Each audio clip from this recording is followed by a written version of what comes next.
মিটির cartoon house.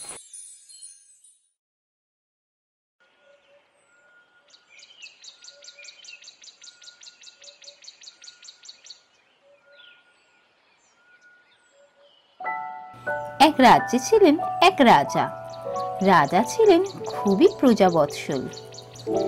তিনি প্রায়ই রাজ্যে গরিব দুঃখীদের মধ্যে ফল, খাবার, বস্ত্র ইত্যাদি বিভিন্ন জিনিস বিতরণ করতেন।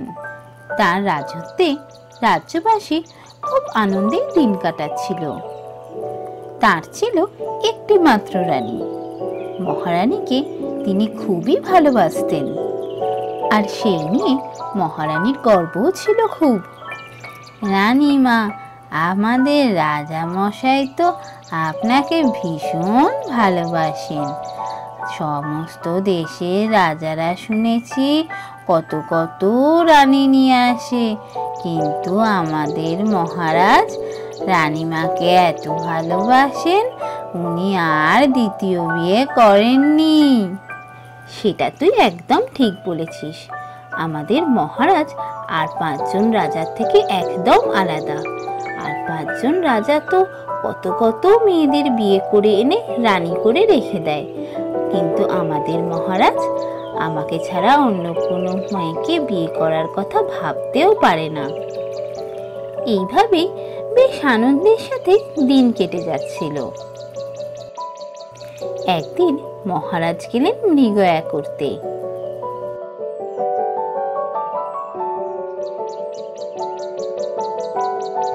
জঙ্গলে গিয়ে তিনি পথ হারালেন। ওদিকে সন্ধ্যাও হয়ে গেল। হঠাৎ তিনি শুনতে পেলেন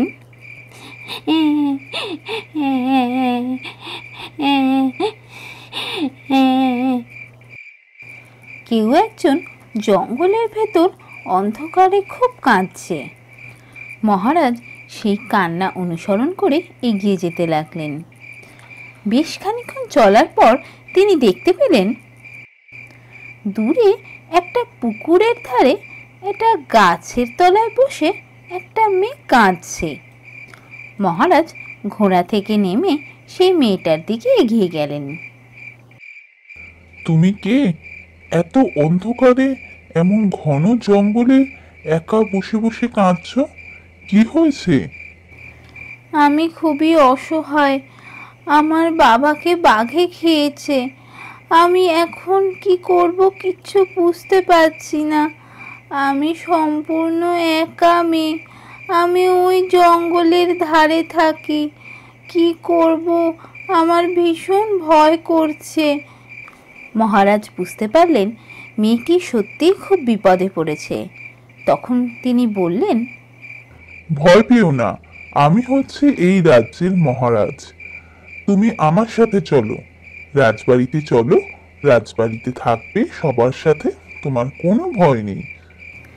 না মহারাজ, আমি আপনার সাথে রাজবাড়িতে যাব না। রাজবাড়িতে আমি কোন পরিচয়ে থাকব? আমার বাবা স্বপ্ন দেখতো আমি রাজরানী হব। সেই জায়গায় আমি যদি রাজবাড়ির দাসী হয়ে থাকি, আমার বাবার আত্মা কি কষ্ট পাবে না বলুন? আমি রাজবাড়িতে যাব না। আচ্ছা ঠিক আছে, আমি তোমার বাবার স্বপ্ন পূরণ করব। এই রাজ্যে সমস্ত প্রজার স্বপ্ন পূরণ করার দায়িত্ব আমার, তাই আমি তোমার বাবার রাজরানী করার স্বপ্ন পূরণ করব। তোমায় বিয়ে করে আমি রাজবাড়ি নিয়ে যাব, তুমি রানী হয়ে রাজবাড়ি যাবে। এবার চলো। এরপর মহারাজ সেই মেয়েটিকে বিয়ে করে রাজবাড়িতে নিয়ে এলেন। মহারাজের সাথে সেই মেয়েটিকে দেখে মহারানী খুব কষ্ট পেলেন।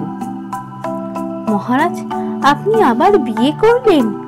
শেষ পর্যন্ত আপনিও আর 5 জন রাজার মতো একাধিক বিয়ে করলেন? হ্যাঁ মহারানী, আমি বাধ্য হয়ে ওকে বিয়ে করেছি। দেখো, এই রাজ্যের সমস্ত প্রজার স্বপ্ন পূরণের দায়িত্ব তো আমার, তাই না বলো? ওই মেয়েটির বাবাকে বাঘে খেয়েছে, আর ওনার স্বপ্ন ছিল ওনার মেয়ে রাজরানী হবে। মেয়েটির এখন বড় বিপদ, ওর কেউ নেই, ও সম্পূর্ণ একা। কিন্তু বাবার স্বপ্ন ছিল রাজরানী হবে, সেখানে কি রাজবাড়ির দাসী হয়ে থাকতে পারে? সেই জন্যই আমি ওকে বিয়ে করে এনেছি। মহারানী মহারাজের নিরুপায় অবস্থার কথা বুঝতে পারলেন, তাই আর রাগ করলেন না। এরপর কয়েকটা দিন কেটে গেল। একদিন হঠাৎ করে রাজদরবারে প্রজা এসে জানালো,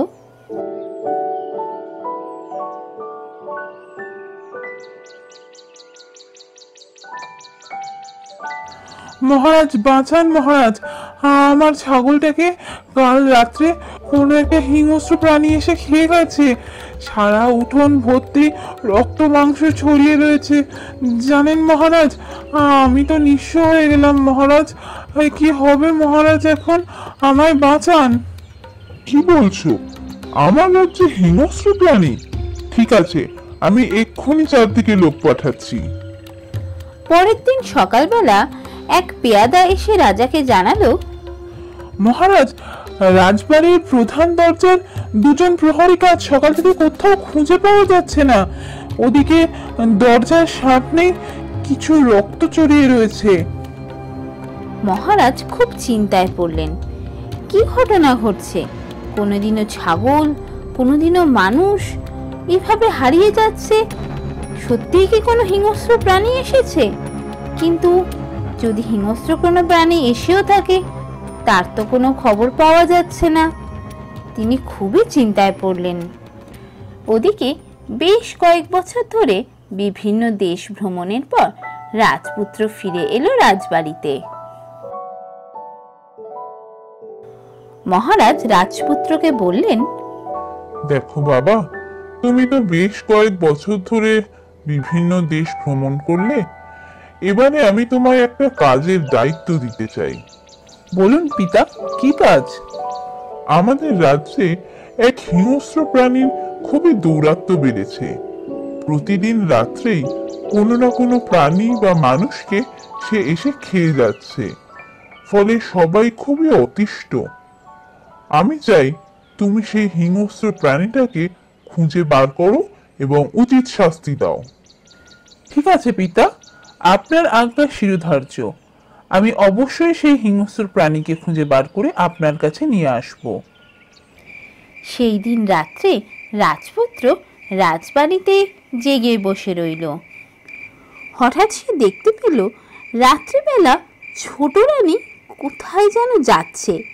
তার কেমন যেন সন্দেহ হলো। সে সেই ছোট রানীর পিছু নিল।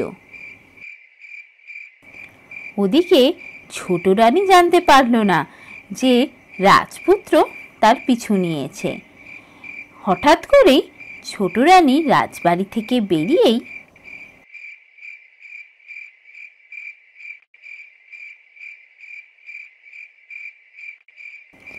এক ভয়ঙ্কর রাক্ষসীর রূপ নিল।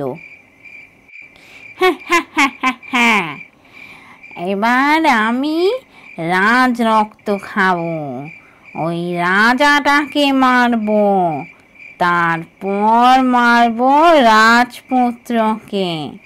খুব ভালো সময় এসেছে রাজপুত্র, একদম সতেজ রক্ত খাবো, কি মজা। তারপর এইখানে আমার রাজত্ব হবে, পুরো রাজ্য আমি খেয়ে সাফ করে ফেলবো। হা হা হা হা হা হা হা। আচ্ছা, তার মানে এই ব্যাপার। ছোট রানী আসলে একজন রাক্ষসী। কিন্তু এখন আমি কি করব? আমাকে মাথা ঠান্ডা করে কিছু একটা ভাবতে হবে। আমি ফিরে যাই রাজবাড়িতে। তারপর সে তার মায়ের কাছে গেল, গিয়ে সমস্ত কথা বলল। দেখ বাবা, এর একটাই মাত্র উপায়। আমার জানা একজন সাধু বাবা আছেন, তুই তার কাছে চলে যা, তিনি নিশ্চয়ই এর কোনো উপায় বলতে পারবেন। রানীর কথা মতো পরের দিন সকালবেলায় রাজকুমার গেল সে সাধু বাবার কাছে। প্রণাম সাধু বাবা। বল, আমার কাছে তুই কেন এসেছিস? তখন রাজকুমার সাধু বাবাকে সমস্ত কথা খুলে বলল। বাবা, এক রাক্ষসী মানুষ রূপ নিয়ে আমার বাবাকে বিয়ে করে রাজবাড়িতে এসে ছোট রানী হয়ে বসেছে। আর প্রতিদিন রাত্রিবেলা সে নিজের রূপ ধরে সারা রাজ্য দাপিয়ে বেড়ায়। কোনোদিন কারো ছাগল খেয়ে নেয়, কোনোদিন কোনো মানুষকে খেয়ে নেয়। এই করে রাজ্যবাসীকে অতিষ্ঠ করে তুলেছে। এর কোনো উপায় নেই বাবা? ওই রাক্ষসীকে কি কোনোভাবে মারতে পারি না? হ্যাঁ, অবশ্যই মারা যাবে, কিন্তু তাকে মারা খুবই কঠিন কাজ। এখান থেকে 5 ক্রোশ পূবে যে সমুদ্র আছে, সেই সমুদ্রের ধারে রয়েছে একটা গাছ, কাঁটা জাতীয় গাছ। সেই গাছটাকে যদি মারা যায় তবেই মরবে ওই রাক্ষসী। ওই গাছই হচ্ছে ওই রাক্ষসীর প্রাণভোমরা। সেই গাছকে মারবো কি করে বাবা? এই নে, আমি তোকে মন্ত্রপ্লুত জল দিলাম। এই জল ওই গাছের গায়ে ছিটিয়ে দিলেই গাছটা শুকিয়ে গিয়ে মারা যাবে, আর সঙ্গে সঙ্গে ওই রাক্ষসীও মারা যাবে। তারপর রাজকুমার সেই মন্ত্রপুত জল নিয়ে গেল গাছটাকে মারতে। এই তো, নিশ্চয় এই সমুদ্রের ধারেই গাছটা আছে। কিন্তু ওই তো একটা গাছ, ওই গাছটাই হবে। এখানে তো আর কোনো কাঁটা জাতীয় গাছ নেই। তার মানে ওই গাছটাই হচ্ছে ওই রাক্ষসীর প্রাণভোমরা। এবার ওই গাছটার গায়ে জল ছিটিয়ে দিতে হবে।